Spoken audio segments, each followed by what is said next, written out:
રાશિ મંડળની અંદર બીજી રાશિ એટલે વૃષભ રાશિ, જેના અક્ષર છે બ વ ઉ. વૃષભ રાશિનો સ્વામી ભગવાન શુક્ર ભગવાન છે.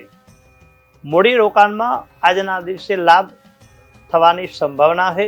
કૌટુંબિક કાર્યમાં કોઈ નવા વિશેષ યોગની અંદર તમને સારી સફળતા પ્રાપ્ત થાય. આત્મવિશ્વાસ ઉપર ખાસ તમારે વૃદ્ધિ થશે. માતા પિતા વડીલોની સેવા કરવાથી સફળતા રહે. સંયુક્ત મિલકત કાર્યમાં અટવાય. યાત્રા તણાવ ભરી રહે. વડીલોની સેવા અને જીવનસાથીનો ઉત્તમ સહકાર મળે.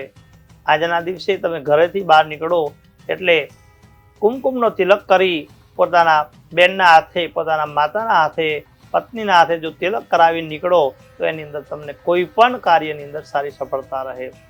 સાથે સાથે કુળદેવીનો એક મંત્રનો જપ કરવો, પોતાના કુળદેવીનું દર્શન કરવા અને કુળદેવીના દર્શનકારી કાર્ય કરો તો એની અંદર સારી સફળતા રહે.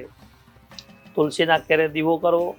સાથે સાથે આજના દિવસે આપણે દાન કરવું હોય તો આજના દિવસે કોઈ પણ તમે ઘરે બનાવેલું રસોઈની અંદર મીઠું એટલે કે મીઠી રસોઈ કોઈ પણ બનાવો, શીરો છે, લાપસી છે, લાડુ છે, આ દાન કરવાથી આજના દિવસે સારી સફળતા રહે. શુભ મંત્ર છે આપના માટે ઓમ નમો ભગવતે વાસુદેવાય. સફેદ રંગ આપના માટે શુભ છે. વૃષભ રાશિના જાતકોનો આજનો દિવસ શુભ રહે. જય ગણેશ.